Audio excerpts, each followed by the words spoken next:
খুব বেছি উঠো নহয় জোপোহা হয় আৰু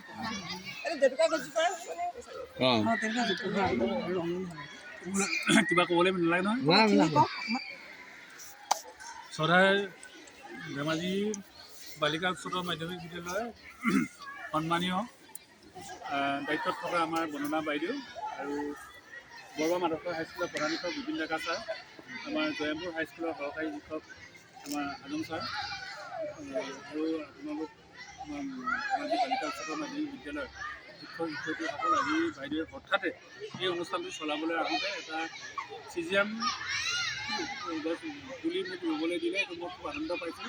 এই পুলিটো সজীৱ হওক। বাইদেউ দায়িত্ব লোৱাৰ পাছৰ পৰা বিদ্যালয়খনে কিবা এটা গতিটা লাভ কৰিছোঁ, দৈনিক সেইটো দেখিছোঁ। কালিও মই এইটো অপপ্ৰতি স্বীকাৰ কৰিছোঁ যে গেটখন ধুনীয়া দেখিলোঁ, নতুন দেখিলোঁ, ৰং দিছে অনুষ্ঠান এটা হ'ব বুলি মই চাই আছোঁ। বাইদেউ ইমান তৎপৰতাৰে কাম লাগি আছে, মই সেইকাৰণে মই আজি আচলতে প্ৰথম টাইম ইয়াত নল'লোঁ, কিন্তু তাত অকণমান অসুবিধা বুলি মই তাত থাকিলোঁ। কাৰণে আগত মণিমালা বাইদেউ যিহেতু ইয়াত আগতে কৰি গৈছে, তেখেতো বিদ্যালয়খনত ভালকৈ জানে। বাইদেউ আছে, বাইদেউৰ সাহসত আমি আৰু অলপ সাহস পাইছোঁ। অনুষ্ঠানটো ধুনীয়াকৈ হৈ গৈছে।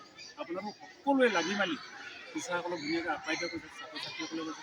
তাৰ মাজতো যে এই প্ৰগ্ৰেমটো লৈছে গছপুলি ৰোৱাৰ পৰা, এইটো কম নহয় আচলতে। এইটো ধন্যবাদৰ পাত্ৰ। ইমানখিনি কামত থকাছে, মনৰ মাজত আকৌ আৰু এটা কাম আহি গ'ল, পুলিটো ৰুব লাগে আৰু সেইটো দায়িত্ব মোকে দিলে। এতিয়া পুলিটো ৰুইও মই ভাল লাগিছে। সকলোকে আপোনাক ধন্যবাদ জনাইছোঁ। পুলিটো ডাঙৰ হওক। কেতিয়াবা আহিলে মোৰ মনত পৰিব এইটো মই ৰোৱা পুলিটো কিমান ডাঙৰ হয়। যদি মৰি যায় মোৰ মনটো বেয়া লাগিব। এনেকুৱা হৈছে। আপোনাক সকলোৱে ধন্যবাদ জনাইছোঁ। পুলিটো ডাঙৰ হওক। হ'ব, ধন্যবাদ। আৰু